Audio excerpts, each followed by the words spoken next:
स्वागत है दोस्तों आपका राजस्थान की डेली हिंदी न्यूज में। अप्रैल 2026 राजस्थान की सबसे तेज अपडेट। भजनलाल सरकार ने लिया बड़ा फैसला। अब महिलाओं के बैंक खातों में आएंगे योजनाओं के सीधे पैसे। किसानों को भी मिलेगी बड़ी राहत और साथ ही छात्रों के लिए भी आई है बड़ी खुशखबरी। यानी इस बार हर वर्ग से जुड़े लोगों को कुछ न कुछ बड़ा फायदा मिलने जा रहा है, क्योंकि आज सरकार के फैसले बदल सकते हैं आपकी जिंदगी का हिसाब किताब। तो बने रहिए इस वीडियो के आखिर तक, क्योंकि आगे हम बताने जा रहे हैं राजस्थान की आज की 25 सबसे बड़ी फटाफट और काम की खबरें सिर्फ कुछ मिनटों में। राजस्थान में बिजली कनेक्शन के नियमों में बड़ा बदलाव किया गया है। अब 33 केवी तक के बिजली कनेक्शन और 1 एमपीए तक के उत्पादन प्लांटों के लिए हर बार विद्युत निरीक्षक की मंजूरी जरूरी नहीं होगी। सरकार के इस फैसले को उद्योग और व्यापार के लिए राहत माना जा रहा है। छोटे उद्योगों को तेज कनेक्शन मिलने से निवेश को भी गति मिलने की उम्मीद है। जयपुर के एसएमएस अस्पताल में 38 कर्मचारियों की जनगणना ड्यूटी लगाए जाने से प्रशासन में हलचल मची हुई है। अस्पताल प्रबंधन ने कहा है कि इससे कई महत्वपूर्ण सेवाएं प्रभावित हो सकती हैं। मेडिकल एजुकेशन विभाग ने इस पर दखल देते हुए कर्मचारियों की ड्यूटी हटाने की सिफारिश की है। आईएएस अधिकारी आरती डोगरा को हाईकोर्ट से राहत मिलने की खबर भी आज चर्चा में रही। एसीबी जांच पर फिलहाल रोक लग गई है। इस फैसले को प्रशासनिक हलकों में बड़ी राहत के रूप में देखा जा रहा है। राजस्थान विधानसभा को एक बार फिर बम से उड़ाने की धमकी मिलने के बाद सुरक्षा एजेंसियां अलर्ट पर रहीं। कई घंटे सर्च ऑपरेशन चला और पूरे परिसर की जांच की गई। घटना के बाद सुरक्षा व्यवस्था और कड़ी की गई है।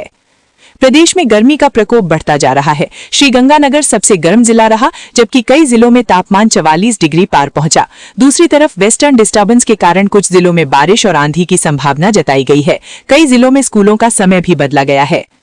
जयपुर में हाईकोर्ट के 39 जजों की मौजूदगी में न्यायिक गतिविधियां तेज रहीं। न्यायिक सेतु सम्मेलन को लेकर वकीलों और न्यायपालिका में खास उत्साह दिखाई दिया। ये आयोजन न्यायिक सुधारों के लिहाज से महत्वपूर्ण माना जा रहा है। सामाजिक सुरक्षा, पेंशन और छात्रवृत्ति समस्याओं के समाधान के लिए व्हाट्सएप चैटबॉट सेवा शुरू की गई है। अब लाभार्थियों को सरकारी दफ्तरों के चक्कर कम लगाने होंगे। ये डिजिटल सुविधा आम लोगों के लिए राहत मानी जा रही है। सोना और चांदी के दामों में फिर तेजी दर्ज हुई है। सोना महंगा हुआ है और चांदी में भी बड़ी उछाल देखने को मिली है। निवेशक और आम उपभोक्ता दोनों बाजार पर नजर बनाए हुए हैं। राजस्थान के सैकड़ों फरार डॉक्टरों पर विभाग ने सख्ती शुरू कर दी है। कई सालों से ड्यूटी से गायब कर्मचारियों पर बर्खास्तगी की कार्यवाही शुरू हो चुकी है। इस खबर ने स्वास्थ्य विभाग में हड़कंप मचा दिया है। भारत पाक सीमा से सटे जैसलमेर में ब्लैकआउट और मॉक ड्रिल ने लोगों का ध्यान खींचा। आपातकालीन तैयारी की जांच के लिए ये अभ्यास कराया गया। सुरक्षा एजेंसियों ने इसे बेहद अहम अभ्यास बताया। कृषि निवेश को लेकर सरकार ने बड़ा अभियान शुरू किया है। ग्लोबल राजस्थान एग्री मीट के जरिए बड़े निवेशकों को आमंत्रित किया जा रहा है। किसानों और एग्री बिजनेस सेक्टर के लिए इसे बड़ा अवसर माना जा रहा है। राजस्थान स्टेट ओपन स्कूल में बिना परीक्षा पास कराने वाले फर्जीवाड़े के खुलासे ने शिक्षा व्यवस्था पर सवाल खड़े किए हैं। हजारों छात्रों के रिकॉर्ड में गड़बड़ियों की जांच जारी है। मामले में बड़े एक्शन की संभावना जताई जा रही है। मुख्यमंत्री ने अधिकारियों को विकास कार्यों में देरी पर कड़ी चेतावनी दी है। तय समय में काम नहीं हुआ तो जिम्मेदार अधिकारियों पर कार्यवाही होगी। सरकार विकास परियोजनाओं को लेकर सख्त नजर आ रही है। ब्यावर से भरतपुर तक प्रस्तावित ग्रीनफील्ड एक्सप्रेसवे को लेकर तैयारियां तेज हो गई हैं। 5 जिलों को जोड़ने वाला ये एक्सप्रेसवे परिवहन और व्यापार के लिए गेम चेंजर माना जा रहा है। ग्रामीणों की राय लेकर आगे की प्रक्रिया बढ़ेगी। भाजपा संगठन में भी हलचल है। राष्ट्रीय अध्यक्ष के दौरे और 7 जिलों में आधुनिक कार्यालय खोलने की तैयारी ने संगठन को नई ऊर्जा दी है। राजनीतिक हलकों में इस दौरे को अहम माना जा रहा है। राजस्थान के 17 जिलों में नए औद्योगिक क्षेत्रों के विकास की योजना से हजारों युवाओं को रोजगार मिलने की उम्मीद जताई जा रही है। सरकार ने भूमि आवंटन प्रक्रिया भी आगे बढ़ा दी है। अंतर्राष्ट्रीय मोर्चे पर अमेरिका और मिसाइल भंडार को लेकर आई रिपोर्ट ने दुनिया भर का ध्यान खींचा है। इस खबर का असर वैश्विक राजनीति और रक्षा चर्चाओं में दिखाई दे रहा है। राजस्थान के कई जिलों में एयर स्ट्राइक, मॉक ड्रिल और ब्लैकआउट अभ्यास ने सुरक्षा तैयारियों की समीक्षा की। आपदा और युद्धकालीन तैयारी को लेकर प्रशासन गंभीर नजर आया। अलवर में सरकारी शिक्षिका के अपहरण मामले ने कानून व्यवस्था पर सवाल खड़े किए हैं। पुलिस ने त्वरित कार्यवाही करते हुए महिला को छुड़वाया। मामला पूरे प्रदेश में चर्चा में रहा। फ्री बिजली और सोलर कनेक्शन से जुड़े विवाद ने उपभोक्ताओं की चिंता बढ़ा दी है। कई लोगों ने वादे पूरे नहीं होने का आरोप लगाया है। इस मामले में जांच और स्पष्टीकरण की मांग उठ रही है। अब आज की अन्य ताजा खबरों की बात करें तो राजस्थान कर्मचारी चयन बोर्ड से नई भर्ती परीक्षाओं को लेकर तैयारी तेज होने की खबर आई है। विभिन्न विभागों में नई भर्तियों की संभावनाओं ने युवाओं में उत्साह बढ़ाया है। जल्द नोटिफिकेशन आने की चर्चा है। राजस्थान में रोडवेज बेड़े में नई बसें शामिल करने की तैयारी शुरू हो गई है।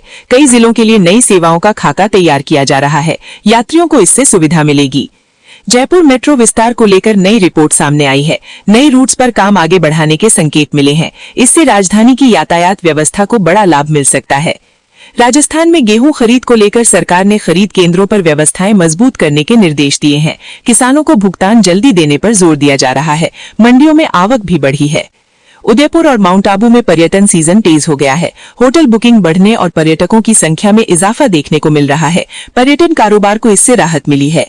जोधपुर में पानी सप्लाई सुधार को लेकर नई योजना पर काम शुरू हुआ है। गर्मी को देखते हुए जल विभाग सक्रिय हुआ है। कई इलाकों में पाइपलाइन सुधार कार्य शुरू किए गए हैं। राजस्थान में पंचायत स्तर पर डिजिटल सेवाओं के विस्तार की तैयारी भी चर्चा में है। ई गवर्नेंस को गांवों तक मजबूत करने की योजना बनाई जा रही है। इससे ग्रामीणों को सरकारी सेवाओं का फायदा मिलेगा। कोटा में कोचिंग छात्रों के लिए सुरक्षा और मानसिक स्वास्थ्य से जुड़े नए कदमों पर चर्चा तेज हुई है। प्रशासन और संस्थानों के बीच बैठकें हुई हैं। छात्र हित में कई सुझाव सामने आए हैं। राजस्थान पुलिस विभाग में तबादलों और नई पोस्टिंग को लेकर भी हलचल बनी हुई है। कानून व्यवस्था को और मजबूत करने के लिए रणनीति पर काम हो रहा है। अजमेर में रेलवे से जुड़ी नई सुविधाओं की चर्चा है। कुछ ट्रेनों के विस्तार और नई सेवाओं को लेकर यात्रियों में उम्मीद बढ़ी है। रेलवे जल्द घोषणा कर सकता है। प्रदेश में गर्मी को देखते हुए बिजली मांग रिकॉर्ड स्तर पर पहुंचने की खबर आई है। ऊर्जा विभाग ने सप्लाई बनाए रखने के लिए अतिरिक्त तैयारी शुरू की है। ग्रामीण और शहरी क्षेत्रों में निगरानी बढ़ी है। राजस्थान में पशुपालकों के लिए नई योजनाओं पर काम की चर्चा तेज हुई है। डेयरी और पशुधन आधारित सहायता योजनाओं को लेकर सकारात्मक संकेत मिले हैं। ग्रामीण अर्थव्यवस्था को इससे सहारा मिल सकता है। जयपुर, बीकानेर और जोधपुर में रियल एस्टेट सेक्टर में नई परियोजनाओं की रफ्तार बढ़ती दिख रही है। निवेशकों की दिलचस्पी भी बढ़ी है। प्रॉपर्टी बाजार में हलचल बनी हुई है। राजस्थान के कई जिलों में फसल बीमा क्लेम को लेकर किसानों की मांग तेज हुई है। सरकार से लंबित भुगतान जल्द जारी करने की मांग की जा रही है। कृषि विभाग मामले की समीक्षा कर रहा है। महिलाओं के लिए स्वयं सहायता समूहों को लेकर नई वित्तीय सहायता योजना पर चर्चा है। ग्रामीण महिलाओं के लिए ये योजना आय बढ़ाने में मददगार हो सकती है। प्रदेश में शिक्षा विभाग स्कूलों में बुनियादी सुविधाओं के सुधार को लेकर अभियान चला सकता है। गर्मी और नई शिक्षा सत्र तैयारियों के बीच कई जिलों से रिपोर्ट मंगाई गई है। राजस्थान में स्वास्थ्य विभाग गर्मी से जुड़ी बीमारियों को लेकर अलर्ट मोड में है। अस्पतालों को आवश्यक तैयारियां रखने के निर्देश दिए गए हैं। लू से बचाव के लिए एडवाइजरी जारी हुई है। सीकर, झुंझुनू और चूरू क्षेत्र में आंधी और मौसम बदलाव को लेकर किसानों को सतर्क रहने की सलाह दी गई है। मौसम विभाग की निगरानी बनी हुई है। प्रदेश में युवाओं के लिए स्किल ट्रेनिंग कार्यक्रमों के विस्तार की तैयारी भी सामने आई है। उद्योगों की जरूरत के मुताबिक कौशल विकास कार्यक्रमों पर फोकस बढ़ाया जा रहा है। राजस्थान में आगामी महीनों में कई बड़ी विकास परियोजनाओं के शिलान्यास की तैयारी की खबरें भी सामने आई हैं। सड़क, उद्योग, जल और शहरी विकास से जुड़े कई प्रस्ताव तेजी से आगे बढ़ रहे हैं। इससे आने वाले समय में प्रदेश की तस्वीर बदलने की उम्मीद जताई जा रही है।